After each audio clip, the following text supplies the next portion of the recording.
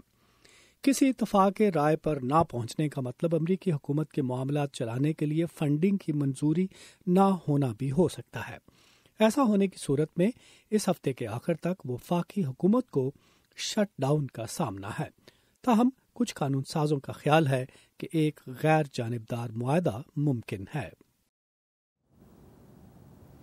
اس سے پہلے بھی یہ ہو چکا ہے کہ صدر ٹرمپ کے بارے میں کہ انہوں نے ایک بات کہی اور پھر وہ بعد میں اسے رد کرتے ہیں. اب گزشتہ روز ہی امریکی اخبار وال اسٹریٹ نے صدر کے حوالے سے ایک رپورٹ میں کہا ہے کہ انہوں نے کہا کہ میرے جو شمالی کوریا کے رہنما کم جونگ ان ہیں ان کے ساتھ اچھے تعلقات ہیں. یہ بات وال اسٹریٹ کا کہنا ہے کہ انہوں نے ایک انٹرویو کے دوران کہی. لیکن صدر ٹرمپ نے ٹویٹ کے ذریعے ایک پیغام میں کہا کہ میں نے ایسا نہیں کہا. جی سر. اور جو فنڈنگ ہے یو ایس گورنمنٹ کے سرگرمیوں کے لیے وہ 19 تاریخ کو ختم ہو جائے گی اور اس سے پہلے کسی قسم کا ڈیل کانگریس میں ہونا بہت ضروری ہے. Nadeem Yaqoob, thank you for these updates. Thank you.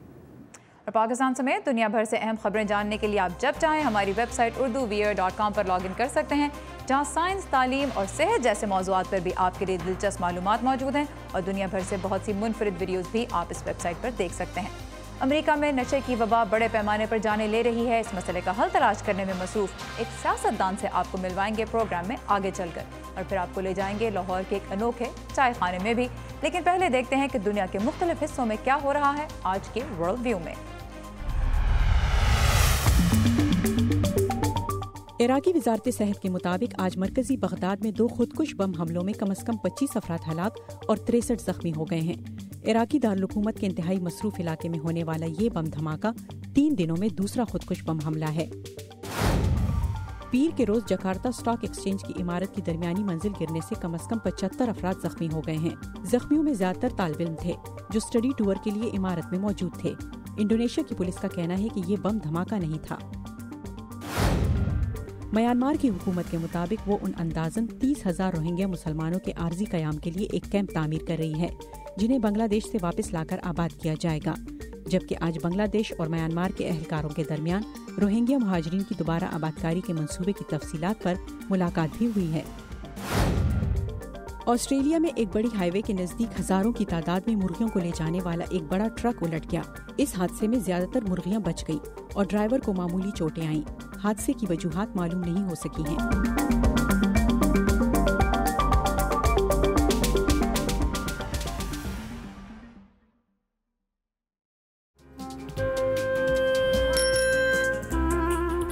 ابا جیسے کروڑوں لوگ جہاں ہر روز ایمانداری سے کام پر لگے ہوں، چاہے وہ دفتر میں ہوں یا کھیتوں میں، سڑکیں ہوں، بارڈرز، کھیل کا میدان یا کوئی انٹرنیشنل سٹیج، جب پاکستان کا نام روشن کرنے والوں کی کہانیاں کہنے کے لیے ہمارے پاس وقت کم پڑ جائے، جب پورا ملک ہی خود کو آگے لے جانے میں لگا ہو، تو پھر دنیا بھر میں اس کا پرسپشن مٹھی بھر لوگ کیوں بناتے ہیں؟ We are almost there, but not there yet. لگتا ہے تھوڑی محنت اور کرنی ہوگی ہمیں بھی۔ ویو 360 صرف آج نیوز پر۔